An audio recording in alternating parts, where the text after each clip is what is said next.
یہ قرآن کا وہ واحد مقام ہے جہاں اللہ نے ایک معمول توڑ دیا۔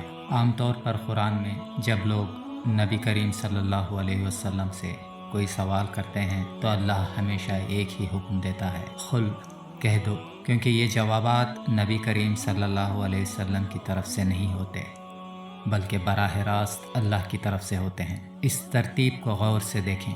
وہ آپ سے قیامت کے بارے میں پوچھتے ہیں، قل کہہ دو اس کا علم تو صرف میرے رب کے پاس ہے۔ وہ آپ سے روح کے بارے میں پوچھتے ہیں، قل کہہ دو روح میرے رب کے حکم سے ہے۔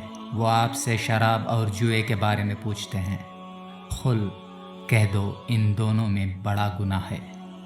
ہر بار یہی ہوتا ہے، وہ سوال کرتے ہیں، اللہ فرماتا ہے قل کہہ دو، لیکن پھر آتی ہے سورہ بقرہ کی آیت 186، ایک بار پھر سوال کیا جاتا ہے، اور جب میرے بندے آپ سے میرے بارے میں پوچھیں، اب دنیا وہی انداز توقع کرتی ہے، اب سب انتظار کرتے ہیں کہ آگے آئے گا قل کہہ دو، لیکن یہاں اللہ نبی کریم صلی اللہ علیہ وسلم کو جواب دینے کا حکم نہیں دیتا، اللہ خود جواب دیتا ہے براہ راست، فوراً، انی قریب، بے شک میں قریب ہوں۔ نہ کوئی پیغام رساں درمیان میں، نہ کہہ دو کا حکم، نہ فاصلہ، نہ تاخیر۔ اللہ نے یہاں قل کیوں ہٹا دیا؟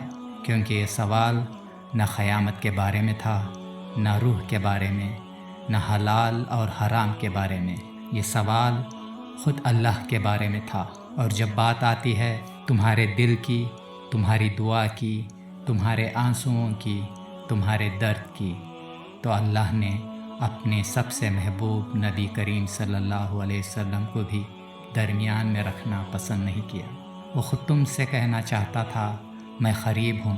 یہ آیت یہ خطرناک غلط فہمی توڑ دیتی ہے، تمہیں اللہ تک پہنچنے کے لیے نہ کسی خاص انسان کی ضرورت ہے، نہ کسی خاص وقت کی، نہ کسی خاص جگہ کی، نہ کسی انسانی وسیلے کی، کیونکہ تمہارے ہونٹ ہلنے سے پہلے ہی وہ پہلے سے قریب ہوتا ہے۔ اور صرف قریب ہی نہیں، ہم انسان کی شہرت سے بھی زیادہ قریب ہیں، تمہاری دھڑکن سے بھی زیادہ قریب، تمہارے خوف سے بھی زیادہ قریب، تمہاری خاموش راتوں سے بھی زیادہ قریب۔ تم کبھی دور نہیں تھے، تمہیں کبھی نظر انداز نہیں کیا گیا، تمہیں کبھی انسنا نہیں کیا گیا، کیونکہ قرآن میں وہ واحد سوال جس میں قل ہٹا دیا گیا وہ تمہارے اور اللہ کے تعلق کا سوال تھا، اور اللہ نے تمہیں خود جواب دیا، انی قریب، بے شک میں قریب ہوں۔